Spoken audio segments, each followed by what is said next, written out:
안녕하십니까. 시작한 지 2번밖에 안 됐지만 아미가 일본에 가는 바람에 새로운 친구와 함께 교과 공부를 하도록 하겠습니다.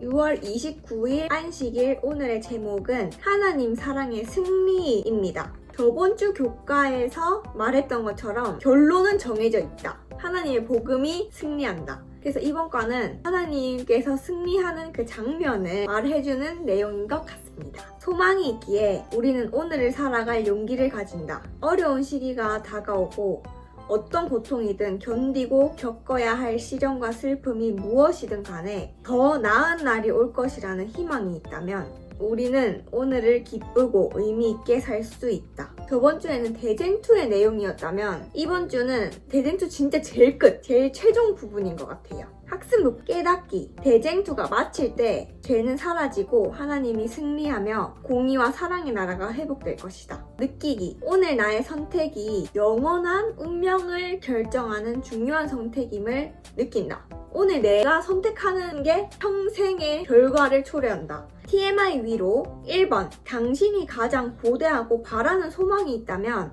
그것은 어떤 것입니까? 저는 당신이 가장 고대하고 바라는 소망? 대쟁투를 요즘에 공부해서 그런지 그냥 하나님 재림이 오면 좋겠다 라고 생각을 하는데, 그렇다고 해서 제가 꼭 천국에 갈 거라는 보장도 없지만은 끝이 있는 거라면 그냥 빨리 끝을 보고 싶다? 결론! 하나님은 영원토록 변함없는 소망을 주신다. 저는 누구한테 잘 의지하려고 하지 않거든요. 그 대상이 사라지거나 변했을 때 못 견딜 것 같다는 두려움이 있는 것 같아요. 제가 의지를 하는 유일한 게 신앙입니다. 이 세상 것은 다 영원하지 않지만 하나님께서는 영원하기 때문에 6월 23일 일요일 재림 직전에 어떤 사건이 일어날 것인가? 인류를 위한 은혜의 시간이 끝나면 개국 이래로 전에 없던 환난의 시기가 이어진다. 다가올 환난의 때를 통과할 수 있게 한 유일한 준비는 무엇인가? 예수님과의 개인적이고 친밀한 관계를 맺는 것, 친밀한 관계를 토대로 예수님을 닮아가는 것, 이게 유일한 준비다. 틀린 생각일 수도 있겠지만 예수님과 동일한 품성을 가지는 거는 불가능하다고 생각을 하는 편이거든요. 그럼에도 불구하고 조금이라도 더 닮아가기 위해서 내 자신과의 쟁투를 매일매일 하고 매일매일 넘어지기 때문에 매일매일 하나님 안에서 죽고 다시 살아나는 경험이 필요하다고 생각합니다.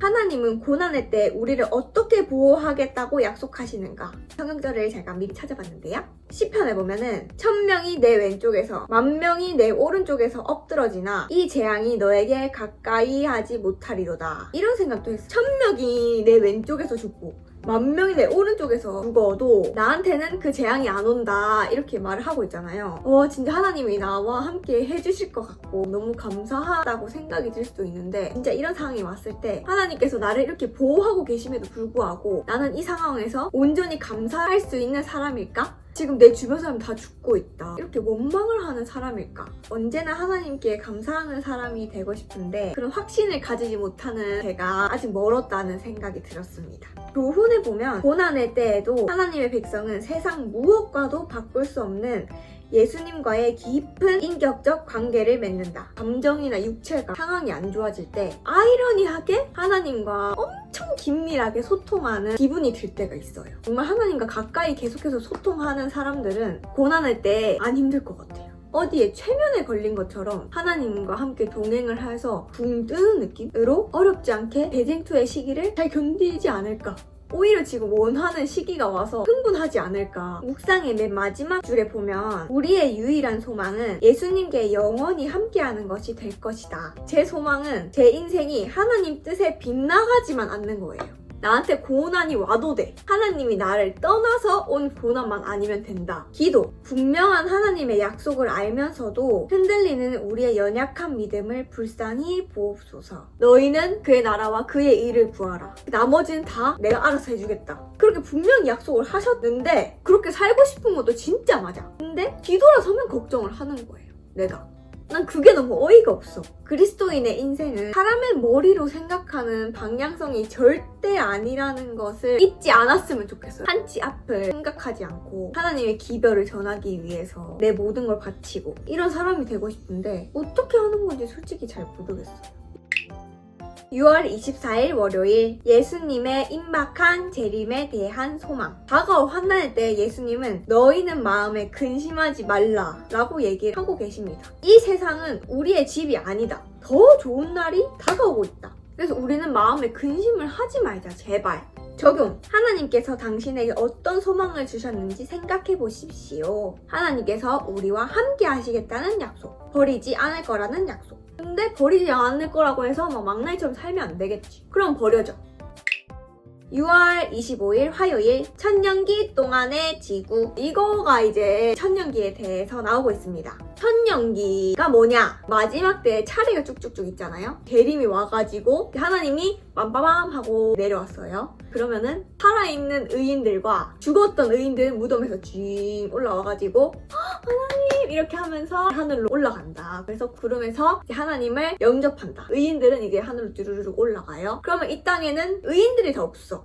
이제 의인들이 다 떠나고 난 다음에 이 지구에 천년기라는 시기가 오는데 그 천년 동안 이 지구가 어떤 모습인가를 여기서 말해주는 거예요. 천년 동안 아무도 없는 이 지구에서 사탄이 지낸다. 천년 동안 그는 자신이 만들어낸 환경에 묶여 황폐하고 아무도 없는 그 땅에 갇혀 지낸다. 사탄은 더 유혹할 사람이 없는 상태로 지상에 갇혀 지낸다. 근데 만약에 이 땅에 유혹할 사람이 아주 넘쳐 있다면 갇혀 지낸다는 표현을 썼을까? 이제 유혹할 사람이 없으니까 너무 심심하니까 갇혀 지낸다라는 표현을 썼나? 지옥이라고 하면 진짜 불이 활활 타고 막 연기가 자욱하고 그런 거를 상상했는데 이제 성경을 자세히 보니까 그딴 건 없다. 무적행으로 표현된 단어는 심연이란 뜻이래요. 이 무적행은 지하 동굴이나 우주 어딘가에 있는 커다란 틈새가 아니다. 그것은 황폐한 땅을 말한다. 하늘나라가 이제 지구 외에 어떤 공간에 있는 것처럼 지옥도 지구 외에 어느 공간이 있는 줄 알았지만 그게 아니고 그냥 이 땅이 지옥이다. 6월 26일 수요일, 지구에서 사탄이 갇혀있다고 했잖아요. 하나님 빰빠밤 내려왔을 때 의인들이 일어나서 하늘로 가요.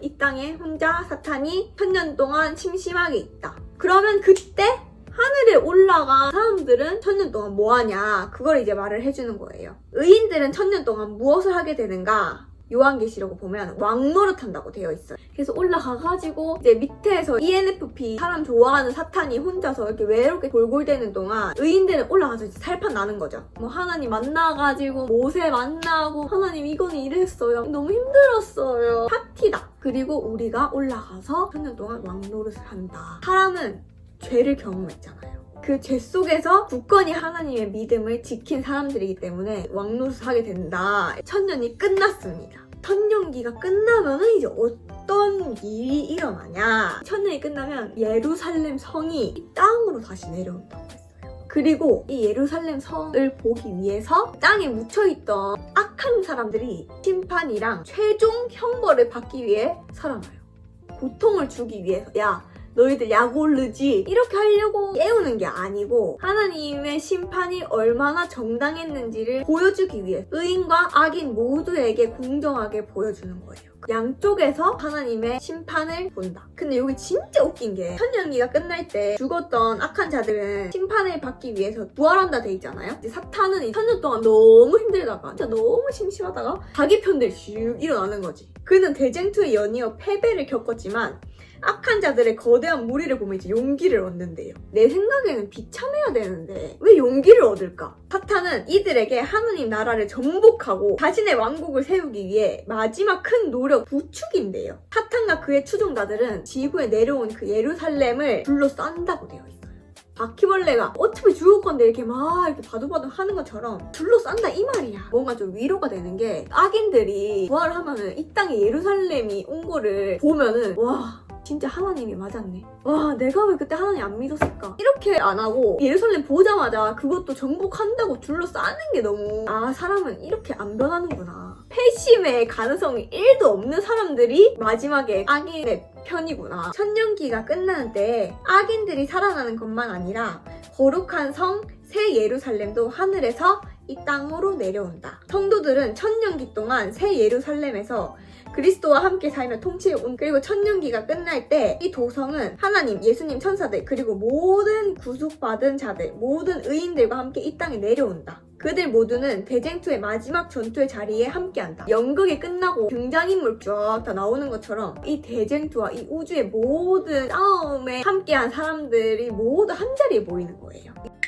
6월 27일 목요일 2가지 영원. 이거 아까 이미 수요일에 다 말했네. 성경은 악인이 다시 부활하는 이유에 대해 무엇이라고 말합니까? 죄의 문제를 해결하고 다시는 악이 일어나지 않게 하려면 하나님이 그 모든 면에서 공정하고 의로우시다는 거를 모두가 인정해야 된다. 그 율법의 책이 펼쳐지자마자 그냥 내가 이딴 식으로 살아서 못 갔구나. 영원한 불에서 고통받는다 이런 얘기가 있잖아요. 죽지도 않고 영원히 불에 탄다 이렇게 생각하는 사람들이 있대요. 성경에서는 이렇게 말하고 있습니다. 영원이라는 단어는 항상 끝이 없음을 의미하는 것이 아니고 사건이 완전히 성취될 때까지를 뜻한다. 그래서 내가 만약에 악인이다? 죽지도 않고 영원히 불에 타는 게 아니라 내가 없어질 때까지 탄다. 멸망의 결과가 영원하다는 거다. 우리가 살아봤자 100살, 100년 동안 저지른 죄를 영원으로 갚아준다? 이거 말이 안 되잖아요. 죄인들과 죄는 영원히 소멸될 것이다. 불이 그들을 태워버리고 멸망시키기에 영원히 고통받는 일은 없을 것이다. 적용. 안타깝게도 잃어버린 바 된 자들은 그들이 자초한 대가인 영멸을 받는다는 사실을 생각해 보십시오. 진짜 안타깝지 않은 것 같아요. 영감의 교훈. 회계의 사무실에서 돈 세는 일에 푹 빠져있는 사람, 도박장에서 쾌락을 찾는 사람, 부패한 식욕을 즐기는 사람, 오락을 즐기는 사람, 극장과 댄스홀에 자주 가는 사람들은 그와 함께 망하게 될 것이다. 이것도 역사적인 배경으로 이렇게 좀 감안을 해야 되는 건지 모르겠어요. 돈 좀 셀 수 있는 거 아닌가? 도박?